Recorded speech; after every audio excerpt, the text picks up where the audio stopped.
A ver, imaginemos la escena, mediados del siglo XX. La psicología se ha topado con un muro, pero un muro de los grandes. Justo lo que se supone que tiene que estudiar, la mente, pues resulta que es una caja negra, intocable, prohibida. Pero entonces de repente una revolución tecnológica lo pone todo patas arriba y por fin les da a los científicos una herramienta, una nueva metáfora para atreverse a mirar dentro. Esta es la historia de cómo la psicología consiguió, por así decirlo, hackear la mente. Es que esta es la pregunta del millón, ¿verdad?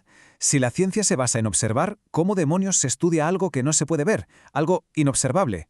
Pues bueno, la respuesta de la psicología durante décadas fue bastante tajante. Mira, no se puede y punto. Y claro, esa insatisfacción, ese esto no puede ser, fue justo la chispa que encendió la mecha de la revolución. Venga, pues este va a ser nuestro recorrido. Vamos a empezar con el famoso problema de la caja negra. Luego veremos cómo la llegada del ordenador lo cambió todo.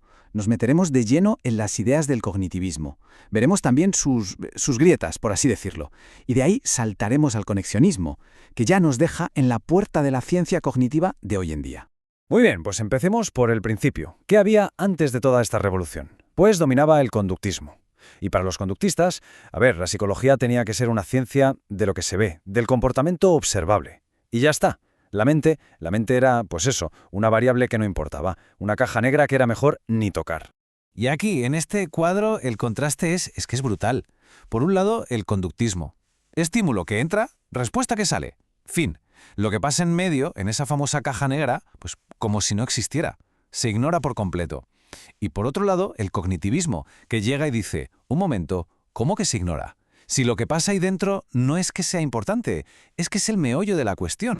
Y aquí es donde el conductismo empezó a hacer aguas. Pero bien, de repente se encontraron con comportamientos que sencillamente no podían explicar. La etología, por ejemplo, demostró que no todo es aprendido, que hay mucho de innato. Y luego llega gente como Chomsky y dice, vamos a ver, algo tan increíblemente complejo como el lenguaje, ¿de verdad crees que sale de un simple estímulo-respuesta? Estaba claro que faltaba una pieza en el puzzle, hacía falta algo más. Y ese algo más que faltaba, curiosamente, no vino de la propia psicología. No, vino de un sitio que nadie se esperaba, de la ingeniería, de la computación. La revolución tecnológica que hubo después de la guerra no solo nos trajo máquinas nuevas, nos trajo un vocabulario, un lenguaje completamente nuevo para empezar a hablar por fin sobre la mente. Fijaos en la cronología, porque lo que muestra es una aceleración increíble. Todo pasó en muy poco tiempo. Primero, Alan Turing planta la semilla. Oye, ¿y si pensar es una forma de calcular? Luego llegan Shannon y Wiener y nos dan las palabras, el lenguaje técnico para hablar de información, de metas, de feedback, conceptos clave. Poco después, Broadbent coge todo eso y lo aplica a algo tan psicológico como la atención. Y ya, para rematar, llega Ulrich Neisser y le pone nombre oficial al movimiento. Psicología cognitiva. ¡Boom! Y esta fue la idea que lo cambió absolutamente todo. La analogía mente-ordenador. Ojo, que no se trata de decir que el cerebro está hecho de silicio, para nada. La idea es funcional. La mente es como el software, como los programas, y el cerebro es el hardware, la máquina donde se ejecutan. Y de repente, cosas como pensar, recordar o decidir podían entenderse como procesamiento de información. Por primera vez había una manera científica de hablar sobre lo que pasaba ahí dentro, en la caja negra. Pues nada, con esta metáfora tan potente en la mano, los psicólogos se pusieron a trabajar como locos, a construir modelos de la mente. Vamos a ver un poco más a fondo cómo funcionaba este nuevo paradigma, el del procesamiento de la información. Y el modelo básico era de una simpleza genial. Funciona como un ordenador, tal cual. Primero, hay una entrada, un input, la información que nos llega del mundo. Segundo, un proceso. La mente trabaja con esa información, la transforma, hace sus cálculos. Y tercero, una salida, un output, que es ni más ni menos nuestro comportamiento. Ya está, la psicología por fin tenía un método para abrir la caja negra, seguirle la pista a la información en cada uno de esos pasos. Y estos son los cimientos de todo el edificio cognitivo. La idea de base es que pensar es, en el fondo, computar. O sea, manipular símbolos siguiendo unas reglas. Y esto, que es clave, convierte a la mente en un sistema activo, que tiene metas, que hace planes, nada que ver con el sujeto pasivo del conductismo. Y supone un divorcio del empirismo más radical, porque ahora se admiten conceptos mentales que no se ven, siempre y cuando sirvan para explicar el comportamiento, claro. La verdad es que la analogía del ordenador fue una auténtica mina de oro, súper productiva. Pero claro, como todas las metáforas, al final tiene sus límites. Y no tardaron mucho en empezar a aparecer las primeras grietas en este modelo tan pulcro. Y la pregunta empezó a flotar en el aire, cada vez con más fuerza. Un momento, pero ¿de verdad la mente humana es solamente un ordenador? Y aquí es donde la analogía empieza a fallar. A ver, para empezar, ¿dónde quedan el afecto, la motivación, la personalidad? Un ordenador no tiene de eso. Además, los seres humanos somos buenísimos resolviendo problemas sociales, superambiguos, con datos que faltan, cosas que a un ordenador lógico se le atragantan. Y quizá lo más importante, el cerebro no funciona en serie, paso a paso. ¿Qué va? El cerebro es un caos de millones de neuronas trabajando a la vez, en paralelo. La metáfora, la verdad, se estaba quedando pequeña.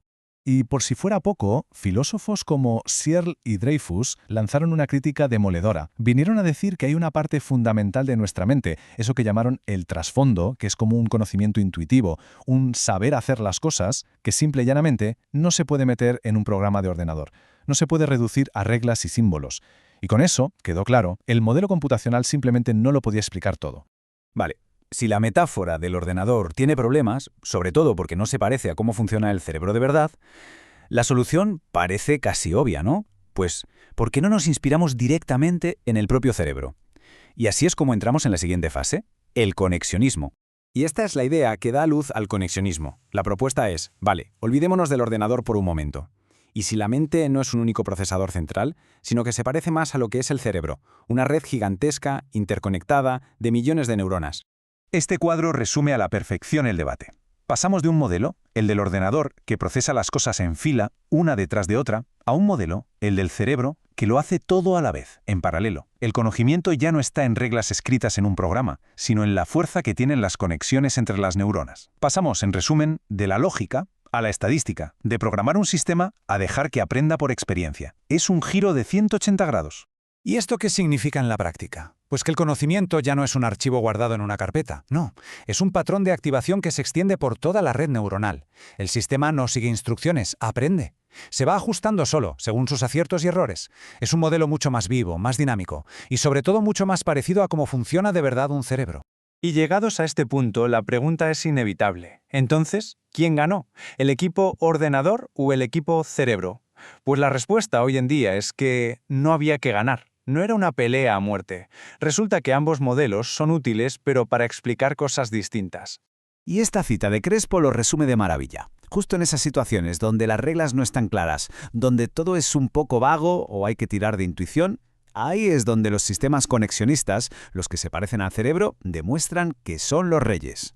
Al final lo que tenemos es una caja de herramientas mucho más completa. Por un lado, el modelo simbólico, el del ordenador, es perfecto para explicar cómo hacemos algo que sigue reglas claras, como resolver una ecuación matemática. Por otro lado, el modelo conexionista, el del cerebro, es muchísimo mejor para entender cómo reconocemos la cara de un amigo en una foto o cómo tomamos una de esas decisiones de corazonada. Cada uno sirve para lo suyo. Y todo este viaje nos deja con una pregunta final, que mira directamente al futuro. Si lo pensamos, la historia de la psicología cognitiva es la historia de sus metáforas. Primero la caja negra, luego el ordenador, después el cerebro. Hoy, la inteligencia artificial, que bebe directamente de estos modelos conexionistas, avanza a una velocidad de vértigo. Así que la pregunta es inevitable. A medida que estas nuevas tecnologías se vuelvan todavía más complejas, más parecidas a nosotros, ¿qué nuevas metáforas, aún más potentes, nos darán para seguir intentando entendernos a nosotros mismos?